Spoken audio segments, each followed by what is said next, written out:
भारत वह अजय शक्ति जिसने न केवल अपनी स्वतंत्रता और आत्मनिर्भरता का डंका बजाया बल्कि अमेरिकी साम्राज्यवादी दबावों को बार बार धूल चटाई।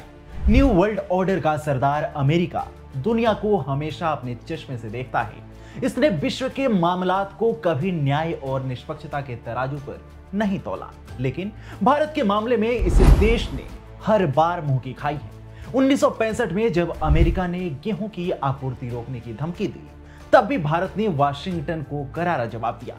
1971 में इंदिरा गांधी ने अमेरिकी नौसैनिक बेड़े की धौंस को नजरअंदाज करते हुए पाकिस्तान को दो हिस्सों में तोड़ दिया। 1974 और 1998 के पोखरण परमाणु परीक्षणों ने अमेरिकी प्रतिबंधों को बौना साबित कर भारत को परमाणु महाशक्ति बनाया और अब 2025 में अमेरिकी राष्ट्रपति डोनाल्ड ट्रंप एक बार फिर भारत को झुकाने के लिए तमाम हथकंडे अपना रहे हैं। लेकिन अमेरिकी वर्चस्व को बार बार चुनौती देना भारत का इतिहास रहा है और अमेरिकी अकड़ के आगे भारत कभी भी झुका नहीं है। ऐसे में जिन्हें लगता है कि इस बार भारत कुछ नहीं करेगा, तो उन्हें थोड़ा सब्र रखना चाहिए, क्योंकि भारत ऐसे मामलों में फैसले जल्दीबाजी में तो कतई नहीं लेता। नमस्कार, मैं हूं आपके साथ अवनीश और आज की वीडियो में हम जानेंगे कि कैसे अमेरिकी दादागिरी का जवाब भारत ने हमेशा से सामने से दिया है। अमेरिकी प्रेशर को बौना साबित कर भारत हर बार उठा है, लेकिन अमेरिका के आगे कभी झुका नहीं है। भारत ने हमेशा विदेशी दबावों के सामने अपनी स्वतंत्रता और आत्मनिर्भरता को प्राथमिकता दी है। इसके कई उदाहरण हैं। पहला उदाहरण है 1965 का युद्ध। दरअसल 1962 के भारत चीन युद्ध के बाद भारत का अन्न भंडार चिंताजनक स्थिति में था। देश को आजाद हुए अभी 15 साल ही हुए थे और भोजन का गंभीर संकट था। देश के कई हिस्सों में अकाल की स्थिति हो गई थी। ऐसे में मौके का फायदा उठाते हुए 5 अगस्त 1965 को पाकिस्तान ने भारत पर हमला कर दिया। 30,000 पाकिस्तानी सैनिक एलओसी पार कर भारत में घुस गए। दोनों ओर से भयंकर युद्ध हुआ और भारतीय सेना लाहौर तक जा पहुंची। यह वही दौर था जब भारत गेहूं की आपूर्ति के लिए पूरी तरह से अमेरिका पर निर्भर था।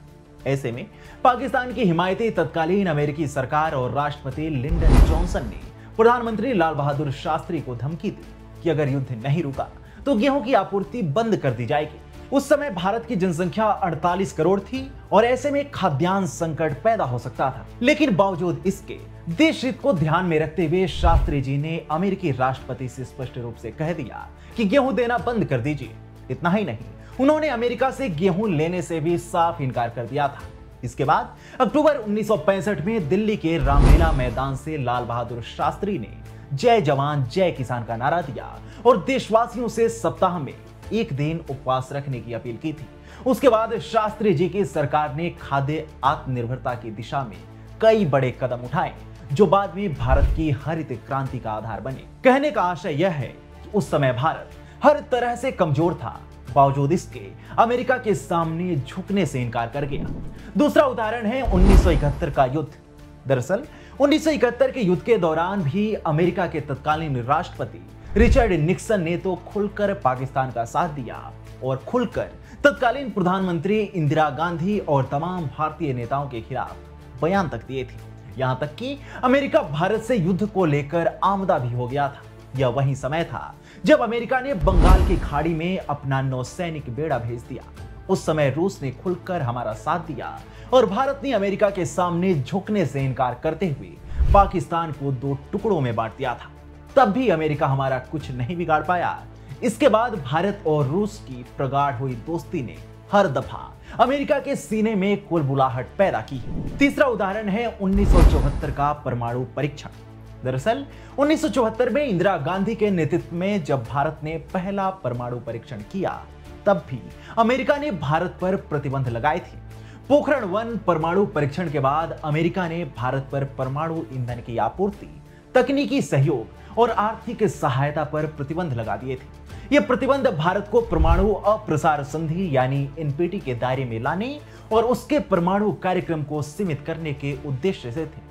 हालांकि भारत ने इन दबावों के सामने झुकने से इनकार किया और स्वदेशी तकनीकी विकास, वैकल्पिक साझेदारियों और अपनी परमाणु नीति में दृढ़ता के साथ अमेरिका को जवाब दे गया। चौथा उदाहरण है 1998 का परमाणु परीक्षण। दरअसल 1998 में जब भारत ने पोखरण में परमाणु परीक्षण कर अपनी सामरिक ताकत को प्रदर्शित किया तो अमेरिका ने फिर से दबाव की नीति अपनाई। 11 और 13 मई 1998 को पोखरण टेस्ट रेंज में भारत ने 5 परमाणु परीक्षण किए, जिन्हें ऑपरेशन शक्ति और पोखरण 2 नाम दिया गया। इन परीक्षणों ने भारत को परमाणु शक्ति संपन्न राष्ट्र के रूप में स्थापित किया। द्वितीय विश्व युद्ध में जापान पर परमाणु बम गिराने वाला अमेरिका भारत के इस कदम से नाराज हुआ। उसने भारत पर कड़े प्रतिबंध लगा दिए। इनमें सैन्य बिक्री और हथियार लाइसेंस रद्द करना, अमेरिकी निर्यात आयात बैंक व ओवरसीज प्राइवेट इन्वेस्टमेंट कॉरपोरेशन से नए ऋण व क्रेडिट गारंटी रोकना और विश्व बैंक से भारत को गैर मानवीय ऋणों का विरोध करना शामिल था। तत्कालीन प्रधानमंत्री अटल बिहारी वाजपेयी के नेतृत्व में भारत ने इन प्रतिबंधों के आगे झुकने से इनकार कर दिया। भारत ने स्पष्ट किया ये परीक्षण राष्ट्रीय सुरक्षा के लिए जरूरी थे, क्योंकि तब तक चीन और पाकिस्तान परमाणु बम बना चुके थे। लेकिन जब इतने कड़े अमेरिकी प्रतिबंधों के बाद भी भारत उनके सामने नहीं झुका तो अमेरिका ने खुद भारत के साथ कूटनीतिक बातचीत शुरू की। 1999 तक अमेरिका ने अधिकांश प्रतिबंध हटा लिए, क्योंकि उसे भारत को अलग थलग करने की नीति नाकाम लगी। 2000 में बिल क्लिंटन भारत के दौरे पर आए और उसके बाद दोनों देशों के रिश्ते में नरमी का दौर शुरू हुआ। अब 2025 में डोनाल्ड ट्रंप भारत को फिर से झुकाने के प्रयास में लगे हुए हैं। अमेरिका द्वारा भारत पर 25% टैरिफ और रूस से तेल और हथियार खरीदने के लिए अतिरिक्त दंड लगाने की घोषणा के बाद कई लोग इसे भारत के लिए झटके के रूप में देख रहे हैं। लेकिन भारत सरकार और विशेषज्ञ इसे मामूली प्रभाव वाला कदम मानते हैं।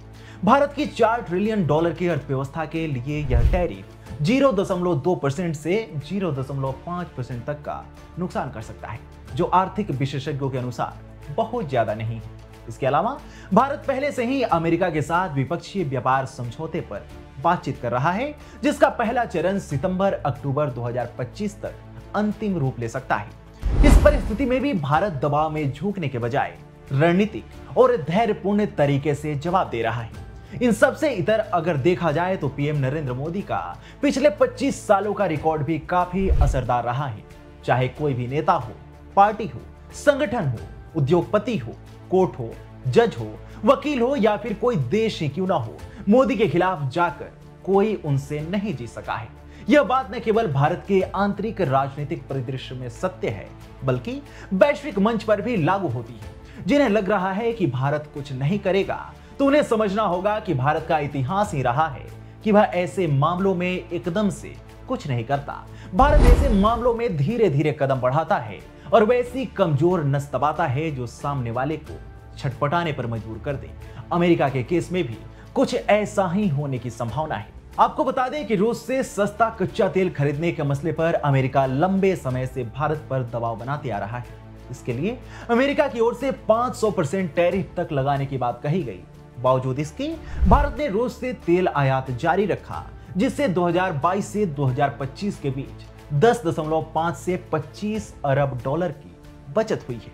रूस से भारत के कुल तेल आयात की हिस्सेदारी रूस यूक्रेन युद्ध से पहले 1% से भी कम थी, जो 2023-24 में बढ़कर 35 से 45% तक हो गई है और अभी भी यह जारी है, जिसके कारण अमेरिका की कुल बुलाहट बढ़ती जा रही है।